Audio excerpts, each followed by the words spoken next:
Scorpio. This is Mary Elizabeth with Sacred Love Tarot, and this is your September 2023 general energy collective forecast. Thank you for turning up and tuning in. Thank you for watching, sharing, commenting, hitting the notification button. I'd like to suggest that you find your moon and rising sign and watch those as well, so you're able to get kind of the whole picture of what your month of September may look like.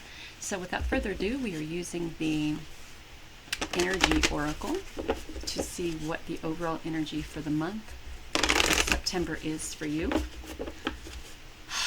I just kind of want to breathe, want to exhale, just kind of like, oh, thank goodness it's over. Or thank goodness, it's September, or thank goodness August has passed. So maybe August was just like a lot for you.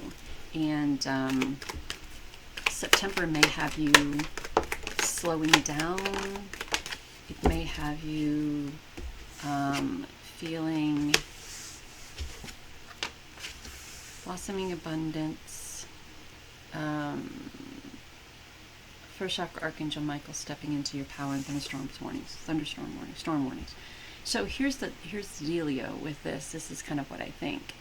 I think that because your ability or desire to kind of slow down in August, there may be people around, or September, to slow down in September because your August was very chaotic. There may be people around you who may be chastising you and may be trying to put more on your plate than you care to deal with. And the moment you step in or take back your power and say, you know what, I don't want any more on my plate. I'm perfectly fine with what I have going on and what I'm doing right now, which is a lot, by the way, and I just need a little room to breathe and to exhale. And they may be kind of pissy about that. This could be you at home and you've taken on so many responsibilities and not a lot of people are doing anything. And it's time for you to put your foot down and say, hey, you know what? Take the trash out, do the dishes, make the bed, vacuum the floor, change the diapers, do something fucking productive other than bitch about what I'm not doing, but you're not here to see everything that I am doing, right? Or this could be at work, right? They could think that just because you sit behind a desk that you don't have a lot to do, but they don't know what's in front of you. They don't know what your load is. You know what I'm saying? So you could be kind of stepping into your power and going, you know what? Stick it up your ass if you don't like what I'm doing.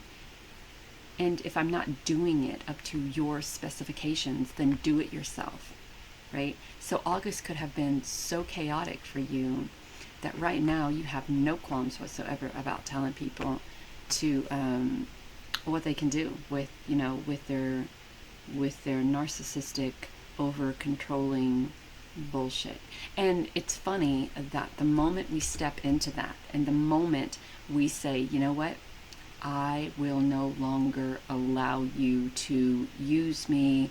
I will no longer allow you to make me feel like I don't do anything. I will no longer allow you to make me feel useless or pointless or unworthy or undeserving. The moment you step into that is the moment you open doors for the blossoming abundance that's coming in, right? And other people may feel kind of pissy about it, which is really weird because if this is a home situation or a work or partnership situation or family dynamic or things like that, and people actually see what you're doing to contribute and then say that you're not contributing enough, it's an open door. It's an open invitation for an argument or a fight.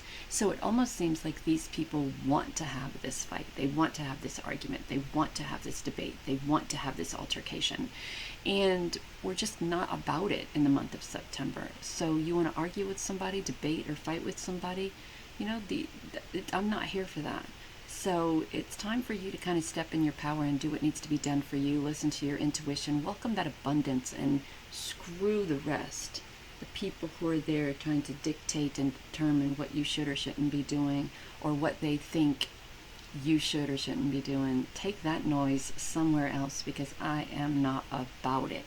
So let's see what the tarot cards have in mind. It is 11:11 on the clock right now. Not the clock for the video, which just turned to 4:44, but the clock I'm looking at. It's 11:11 in the afternoon.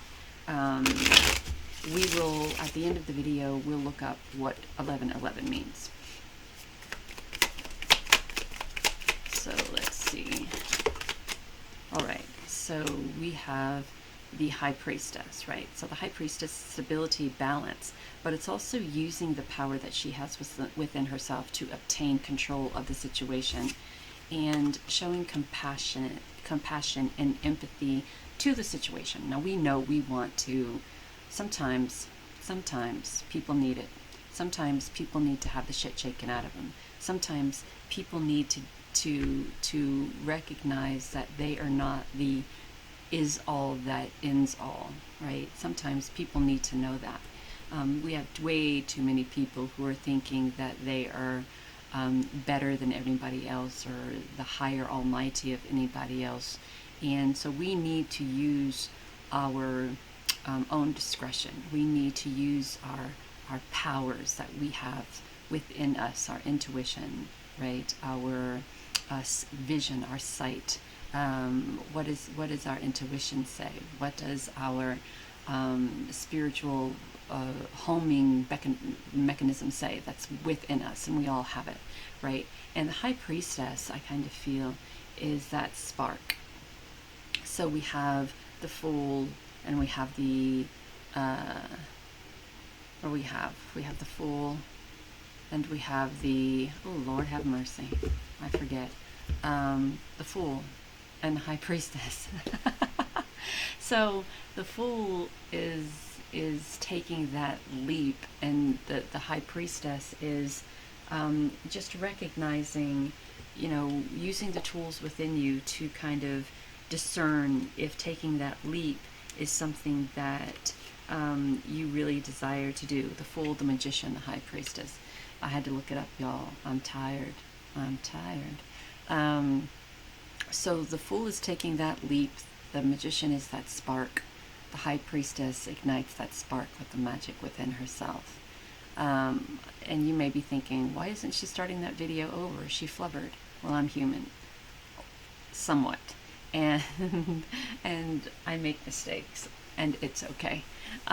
So the high priestess is igniting that spark from the Magician by using our divine power abilities and learning about the power that we have to make the decisions for ourselves, and having compassion and empathy for that. We can see in the Queen of Cups, she looks pregnant. We can see the dolphins in the background, which are having a great time. The fish are having a great time. The cat is having a great time. So if you were to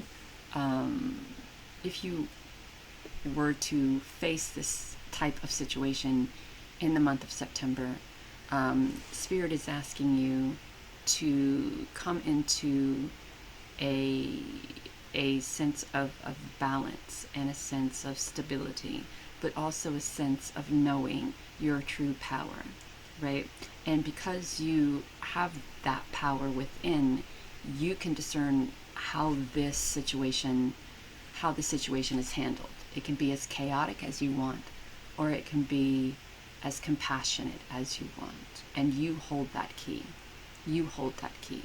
So it's about taking a step back and looking at this from a different situation, different mindset, or different eye set, right? Instead of human eyes and human emotion, it's having empathy and compassion and looking at it from your spirit eyes. We never know what someone else is going through.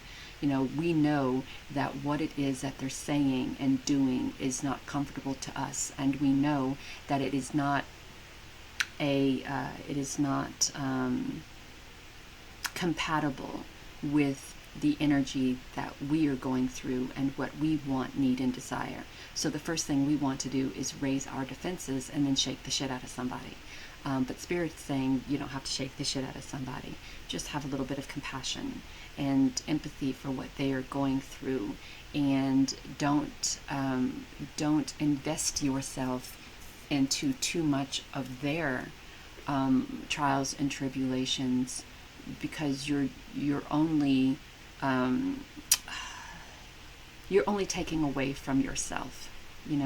When we make somebody else's trials and tribulations our trials and tribulations, right, we then therefore take on that energy, and that energy distracts us from doing the things that we need to do.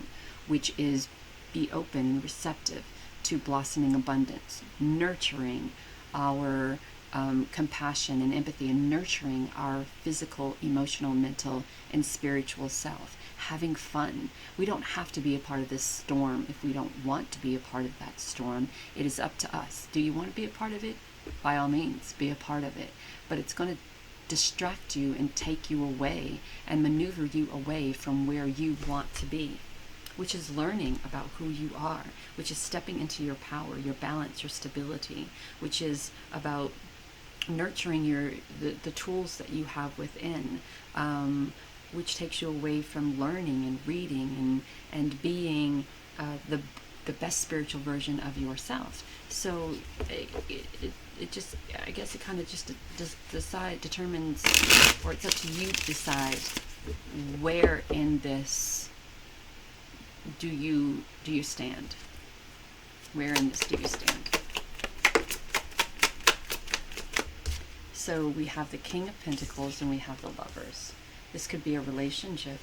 It could be a partnership. It could be someone who thinks that they take such good care of you that it's your responsibility and obligation to drop everything you're doing to take care of them, right? Because they're the reason there's this blossoming abundance. They're the reason why you're able to do what it is that you're doing. They're the reason why you're able to shop the way you shop, or eat the way you eat, or travel the way you travel. And they think that because they're the reason for that you should be at their beck and call, at their whim. I mean, we know that the King of Pentacles is the Midas touch man. We know that he's all about having your cake and eating it too. We know he's very loyal, but what is his temperament when it comes to you being an individual? What are their temperaments when it comes to you saying, hey, I do a lot around here and I appreciate everything that you do for me, but sometimes, I have to be my own individual person. Would that cause to do? And is that the type of relationship that you want to be in? You're a kind, compassionate person who has empathy and wants to live life and have fun, and maybe he allows you that opportunity, but how much power should one person have over another, right? It's kind of what I feel just with this whole storm warning and first chakra Archangel Michael. Let me look at it. It just kind of feels that there's a lot going on in the relationship that may not be balanced. And there seems to be maybe a little bit of a power struggle going on between the two of you, or going on with one of you and someone else. Perhaps maybe you are trying to hone in on your spirituality, and coming into this time of being very receptive to awakening your spiritual gifts. And perhaps that is not what this King of Pentacles is all about. And even though you have empathy and compassion for, him not being that spiritual, or his questions, comments, and concerns, again, even though there is a relationship here, there has to be this individuality as well, right? I am in a relationship, but there is no way that my significant other would say to me, you have to stop doing what you're doing because I don't like it. And he knows where that would end. So he, I'm not going to say allow, but he respects my individuality as I respect his.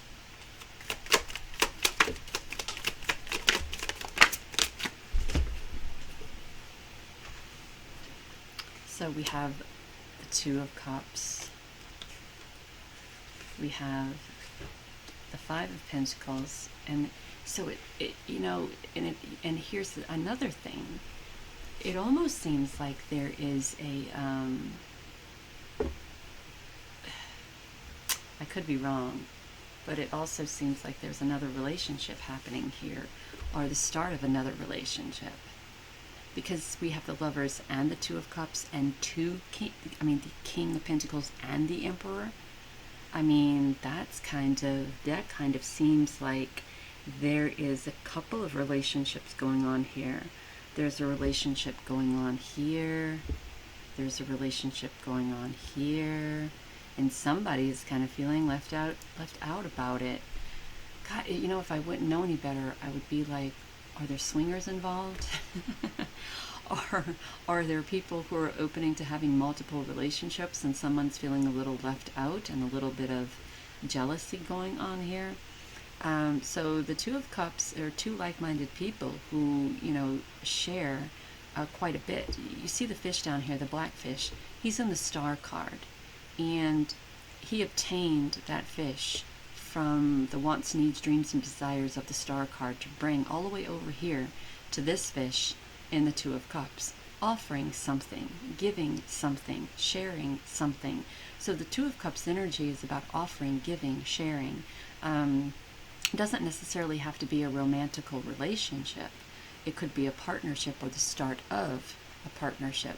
But then there's someone feeling very kind of left out, abandoned, kind of cast off. And I wonder if we started off a relationship here with that King of Pentacles and the Lovers, and somebody jumped ship and changed their mind, like right in the middle of that whole thing. Somebody read some tarot cards or did some scrying and said, oh, that relationship is bad news, jump ship and let's try this other one. And so the Emperor is over here with his map. And he's very willing to fight for this and fight for this relationship or this partnership. He's very calm, but he knows when to get into fight mode. And he's got this map laid out and all of these plans made. And he's very loyal, just like the King of Pentacles is. So it's almost like a trade up. It's almost like a trade up. Yeah.